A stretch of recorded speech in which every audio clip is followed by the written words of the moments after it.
Se llama millennials a los jóvenes nacidos entre 1982 y 1995. Se los conoce también como la generación del milenio o la generación Y. Crecieron con la tecnología, es por ello que no conciben un mundo sin internet. Lo digital los atrae tanto que 9 de cada 10 usan con frecuencia la cámara. Tienen grandes objetivos y los impulsa el éxito. Buscan ocupar los mayores puestos en sus lugares de trabajo, modificar costumbres y transformar de esta manera la sociedad. En este programa nos meteremos en la cabeza de los millennials, analizando con expertos qué pasa en su cerebro.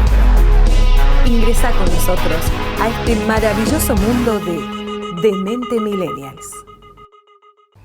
Bienvenidos a una nueva edición de Demente Millennials.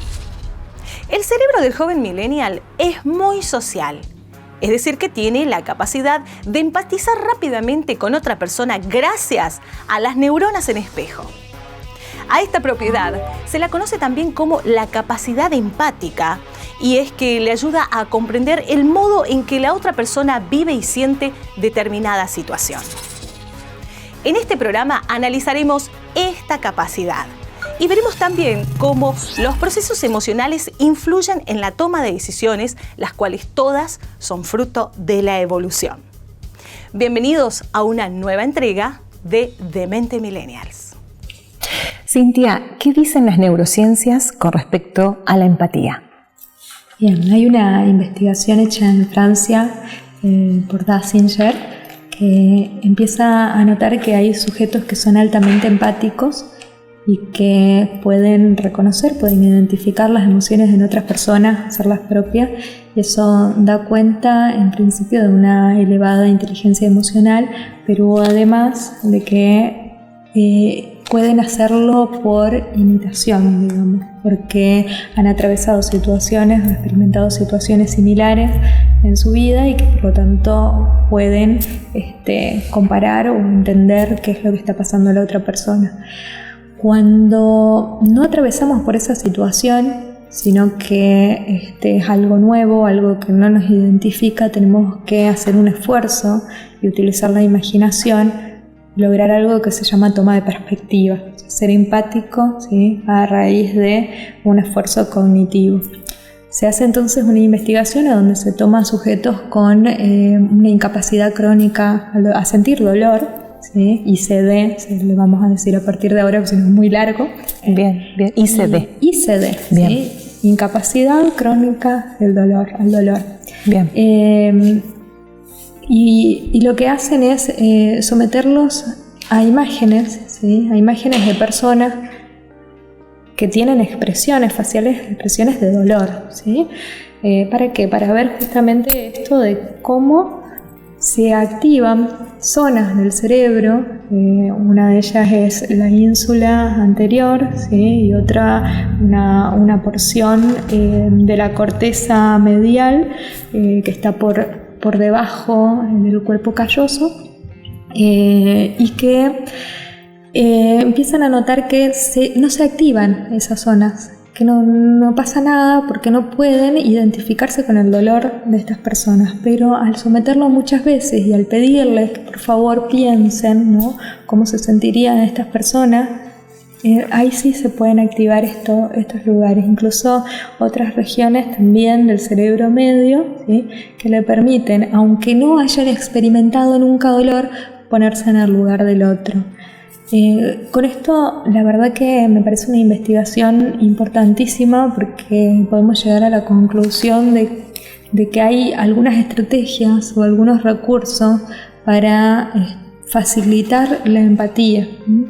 Yo trabajo con grupos terapéuticos, ¿vale? Sí. Y eso es genial porque nos encontramos en un lugar con muchas personas, ¿sí?, y el escuchar las experiencias de vida del otro nos ayuda a nosotros a ser un poquito más empáticos. No hace falta, ¿sí?, para aprender la empatía exclusivamente haber experimentado esa situación o esa emoción previamente, sino que a veces, por ejemplo, escuchándolo de otra persona o leyéndolo en un libro, yo puedo ir tomando conciencia de eso.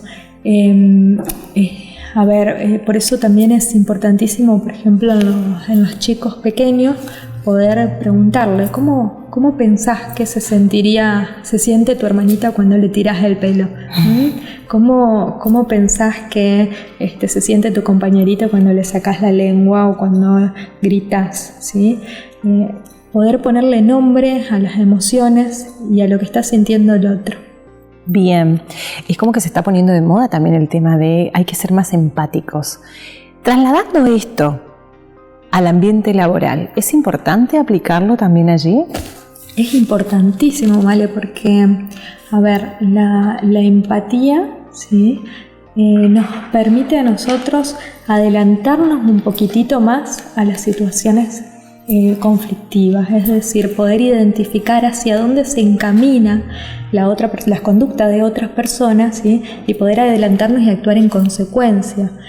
También es un mecanismo de supervivencia, digamos. También. Y sobre todo que nos hace la vida más fácil. Los chicos, los millennials, que son altamente empáticos, son millennials, son jóvenes al que todo el mundo los quiere. Porque tienen un montón de amigos, porque están cuando se los necesita, porque pueden ponerse en el lugar del otro, o al identificar que el otro está mal, está angustiado o tiene miedo, también son muy tolerantes y eso inhibe las conductas, por ejemplo, de agresividad, ¿sí? O sea que claro, pueden autorregularse y eso es genial.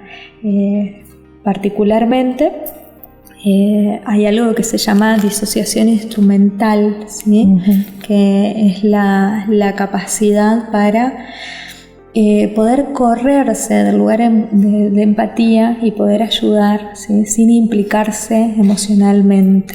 Por ejemplo, se me ocurre una persona, un cirujano, no puede estar pensando en cómo se sentiría la familia o qué va a pasar si se me muere este paciente, porque tiene que tratar de ser objetivo y enfocarse en eso que está haciendo. La palabra empatía proviene de la raíz griega empateia y significa sentir dentro.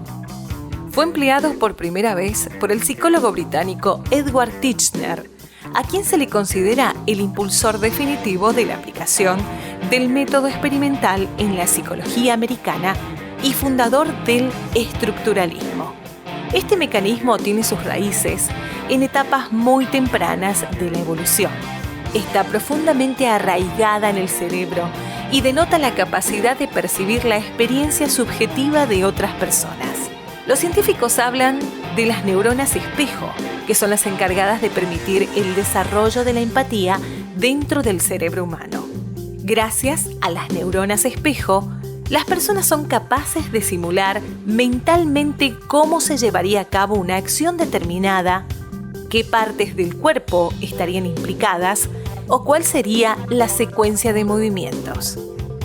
Este fenómeno facilita enormemente el aprendizaje y la transmisión de conocimientos. Las neuronas espejo nos ayudan a leer la mente de los demás. La lectura de la mente es la habilidad que nos permite saber, o por lo menos, hacer una conjetura informada de lo que la otra persona piensa. Es una de las habilidades más asombrosas que posee la mente humana y logra hacerlo sin esfuerzo aparente.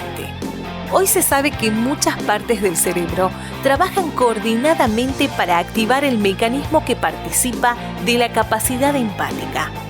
Diversas divisiones del cerebro se ejecutan para lograr esto y sucede todo en un instante. Cuando se siente empatía por alguien, se sabe cuáles son los circuitos que se activan en el cerebro y la ciencia revela que existen distintos tipos de empatía: la empatía emocional y la empatía cognitiva, y ambas están atravesadas por filtros. El neurocientífico Jean Desetti, experto en mecanismos de neurobiología, señala que la empatía no es automática, no es un reflejo, sino que más bien es adaptativa. La evolución ha adaptado a nuestro cerebro para sentir algo por gente que es como nosotros, que es cercana, que nos cae bien. Sin embargo, explica que nuestra mente pone filtros ante cierto grupo de personas. Estos filtros no siempre son justos y dependen de nuestros prejuicios, racismo o afinidad al grupo social. De este modo, ha evolucionado nuestro cerebro. El investigador explica además que la empatía emocional es natural, es casi un reflejo. Es una conexión emocional con otra persona que comparte los mismos genes o valores. Dicho de otro modo, la empatía emocional nos ayuda a sobrevivir en grupos. No obstante, también podemos sentir empatía cognitiva, y esta es esencial para lograr vivir en un mundo pacífico, ya que consiste en permitirle sentir al joven lo que siente otra persona aún cuando no conoce a ese individuo. De este modo, los filtros selectivos pueden eliminarse mediante el desarrollo de la empatía cognitiva. Finalmente, afirma De Sety que ambas empatías son importantes, pero que deberíamos cultivar la empatía cognitiva porque es la que puede modificar nuestro cerebro y mejorar el mundo de manera auténtica.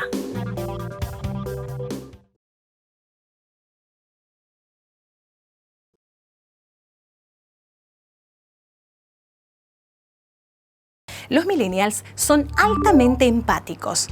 Es por ello que tienen esta capacidad y esta cualidad que los destaca, que es que las personas los aman y los admiran a través de las redes sociales. Es que la empatía es la clave para generar esta sintonía rápida con la sociedad que nos rodea. La empatía también nos acerca, nos hace amigos, nos ayuda a colaborar y nos ayuda a vivir dentro de la sociedad. A nivel orgánico, nos ayuda a establecer relaciones, nos estimula las redes sinápticas en nuestro cerebro. Es decir, que la empatía es un mecanismo de supervivencia y que nos hace la vida mucho más fácil. Según un estudio del Instituto Nacional de Salud y de Investigación Médica en Francia, sostiene que hay personas que son altamente empáticas. ¿Y cómo se logra esto?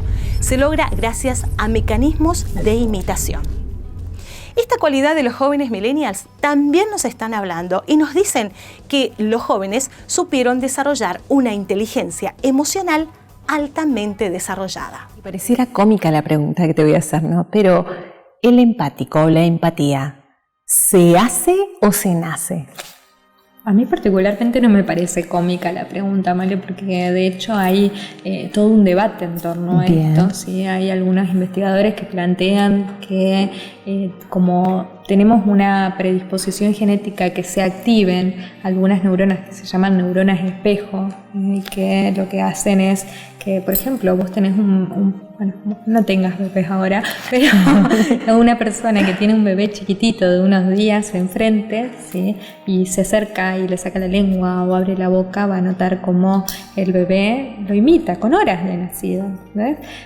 Eso es gracias a las neuronas espejo, que después lo que van a hacer es ir decodificando, ¿sí? Las expresiones faciales y pudiéndole dar un nombre, identificando estados emocionales a partir de ver a la otra persona, ¿sí? A partir de ver los gestos, a partir de ver las posturas. Pero estas teorías no explican, por ejemplo, por qué un bebito que en el útero materno estuvo sometido a grandes cantidades de testosterona o de cortisol es mucho menos empático después en el futuro cuando crece, o por qué las personas narcisistas o antisociales carecen de empatía.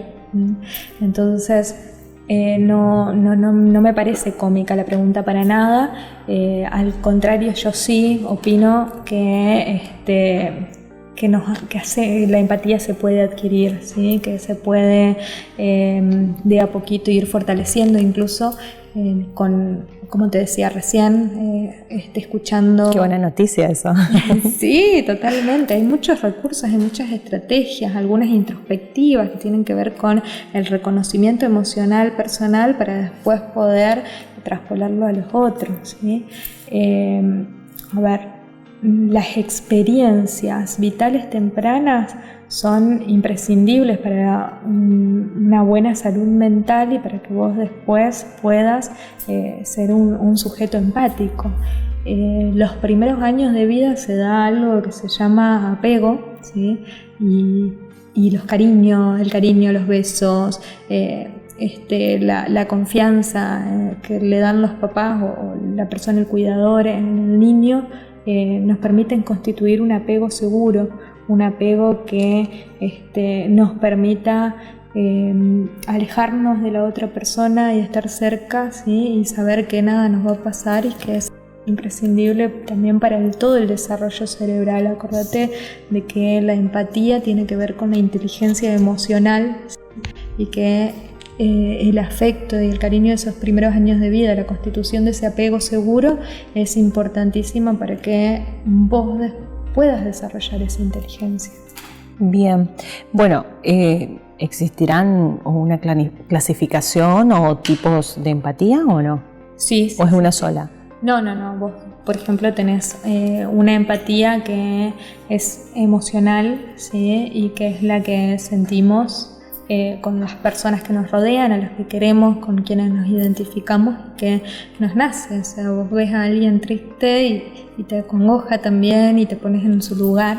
Y hay otro tipo de empatía que requiere un esfuerzo, es lo que hablábamos hoy con las personas que no sienten dolor. O sea, tienen que hacer un esfuerzo cognitivo, imaginar para ponerse en el lugar del otro, ¿sí? Por ejemplo, si yo veo a alguien con quien me identifico, ¿sí? Quizás una edad aproximada, un contexto cultural similar, que va caminando por la calle y se cae, rápidamente voy a ir en su ayuda. Uh-huh. Los vamos a ayudar. ¿Qué pasa si la persona que se cae es una persona, por ejemplo, un indigente? Una persona alcoholizada, ¿vamos a ir rápidamente en su ayuda? ¿Nos vamos a identificar? ¿Vamos a sentir empatía por esa persona? La empatía es algo que se aprende, pero que también a veces podemos reprimirla. Hay personas que no son sádicas, digamos, y que sin embargo, por ejemplo, disfrutan del toreo, ven sufrir un animal, que lo torturan hasta la muerte, y lo pueden disfrutar y no por eso tienen un trastorno mental. Hay un investigador que establece una escala de 6 grados para diferenciar o distinguir el nivel de empatía que tiene cada persona. Ojo, se oscilan los niveles de empatía, pero él plantea que una persona con un grado 2 de empatía, ¿sí? Es una persona, ¿cómo lo identifico? Porque es una persona que anda por la vida teniendo conductas o diciendo cosas por ahí equivocadas. Es el tipo que te dice, che, qué gorda que estás, Sin ningún problema. Sí. Y hay muchos de eso. ¿Sí? Tenemos que aprender a ponernos en el lugar del otro. Y una persona con un grado 0 de empatía no significa tampoco, ¿vale?, que no va a poder estar adaptado a la vida de sociedad. Depende de cómo lo integra. Se me ocurre un investigador, por ejemplo, que vive en su laboratorio encerrado, capaz es 0 empático, es súper racional, pero no le afecta en su cotidianeidad y no le afecta tampoco a su entorno. Una persona que es poco empática es una persona que está aislada. Todo esto es muy bueno, Cintia, pero ¿será que si yo empatizo, puedo llegar a contagiarme de los sentimientos negativos de otra persona? A ver, es cierto que las emociones son contagiosas. Hay un video que circula en Facebook, en otras redes sociales, en donde hay una persona, creo que es un tren, o sea, en un vagón, y empieza a mirar el teléfono y se comienza a reír de la nada, ¿sí? Y de pronto se contagian los de al lado y de pronto está riendo todo el vagón a carcajadas y sin un motivo aparente, ¿sí? Las emociones son altamente contagiosas. Si vos te vas a la casa de una amiga y tiene mala onda, ¿cómo te sentís después? Parece que se te pega esa mala onda, ¿sí? El tema es que hay que aprender a autorregularnos. Hoy te hablaba de esta disociación instrumental, esta capacidad, ¿sí?, para distanciarse afectivamente de la otra persona. Es importantísimo poder sintonizar, eso nos acerca, nos permite hacernos amigos, vivir en sociedad, ayudarnos, colaborar. Es beneficioso para nuestro cerebro, también estimula las redes sinápticas, ¿sí? Y está muy bueno. El tema es que es cierto, ¿no? Que es cierto que las emociones negativas también contagian. Tenemos que aprender, ¿sí?, este término de regulación emocional, que también es parte de la inteligencia emocional, como una capacidad de reconocer mis estados afectivos y poder ponerle un límite, un freno, poder decir, bueno, a ver, hasta acá llegó esta emoción porque no me pertenece, no es mía, no me hago cargo y la deposito en el otro, de quien es. De esta manera también voy a poder de alguna forma ayudarlo. Si yo me quedo en la congoja, en el malestar, no me sirve a mí ni a la otra persona. En cambio, si yo empatizo, pero logro distanciarme, voy a poder hacer algo por ella. En la actualidad también por lo menos la sociedad misma, no sé si lo toma con humor o cómo es el tema del tóxico y la tóxica. Por lo menos lo identifica, ¿no? Pero está bueno esto que vos estás diciendo, en donde nosotros tenemos que aprender a tomar esas decisiones y decir, bueno, ¿me comprometo emocionalmente o tomo cierta distancia para que no afecte, ¿no es cierto? No me afecte. Es decir, que la empatía implica la toma de decisiones, pero ¿qué pasa si de repente tenemos un trato injusto? ¿Esto afecta a nuestra toma de decisiones? Hay una experiencia en donde se somete a dos personas a un juego que se llama el ultimátum, ¿sí?, y que les propone que uno de los participantes divida en porcentajes una suma X de dinero y el otro tiene que aceptar o no la oferta. Pongámosle que acá nos dan a nosotros 50.000 pesos, nos ganamos entre las dos 50.000 pesos, pero yo tengo que decidir qué porcentaje de eso va a ser para mí y qué porcentaje va a ser para vos, ¿sí? Si vos aceptás, nos llevamos las dos el dinero. Si vos no aceptás, no se lleva a nadie, ¿sí? Con esta experiencia lo que se vio es que cuando la cifra, ¿sí?, iba en torno al 80% para mí y el 20% para vos, hay muchas posibilidades de que vos me digas que no aceptás, ¿sí? Más allá de que vos también te ibas a llevar un dinero que venía de arriba, ¿sí?, ibas a decir que no, a modo de castigarme. Porque es un trato injusto, porque decir, para castigarme a mí por ser injusta en esa división. Hay otra experiencia, otra investigación que se hace con el Pac-Man, ¿te acordás? Sí. El jueguito del Pac-Man, en donde se empieza a ver el funcionamiento del cerebro en la medida, ¿sí?, mientras están jugando, y empiezan a notar que cuando los fantasmitas están lejos se activan zonas del cerebro que tienen que ver con la planificación, que están más en las áreas prefrontales, ¿sí?, y cuando se acercan los fantasmas, es decir, cuando la amenaza es alta, se activan zonas cerebrales distintas y que tienen que ver con el sistema límbico, con lo emocional, ¿sí?, con la amígdala. Es decir, que ya no tengo en cuenta todo lo que planifiqué antes, sino que actúo más instintivamente, ¿sí? Las injusticias, la percepción de amenaza van a influir o van a determinar y condicionar nuestra toma de decisiones. En este capítulo hemos visto que la empatía es un comportamiento que se aprende y que nos ayuda en nuestro desarrollo personal y el desarrollo en equipo. Genera relaciones positivas, nos ayuda a evitar conflictos innecesarios, nos ayuda también a establecer nuevas amistades y nos ayuda en la toma de decisiones. Pero otra de las cuestiones que hay que aprender es la autorregulación emocional. ¿Qué significa esto?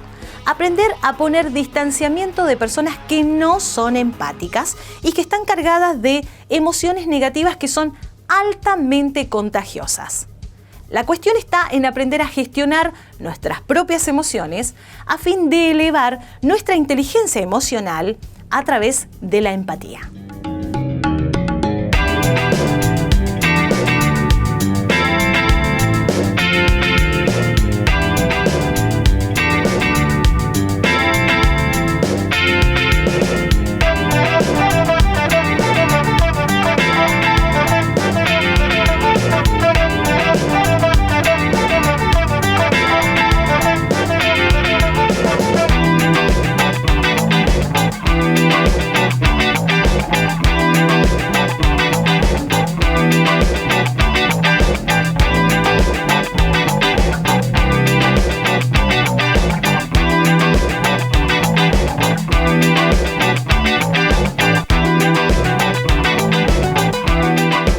Este proyecto ha sido ganador del Fondo de Fomento Concursable para Medios de Comunicación Audiovisual, un mecanismo de fortalecimiento de la pluralidad de voces y subsidiado por el Ente Nacional de Comunicaciones, bajo la licencia del Creative Commons Atribución Compartir Igualdad 2.5 Argentina.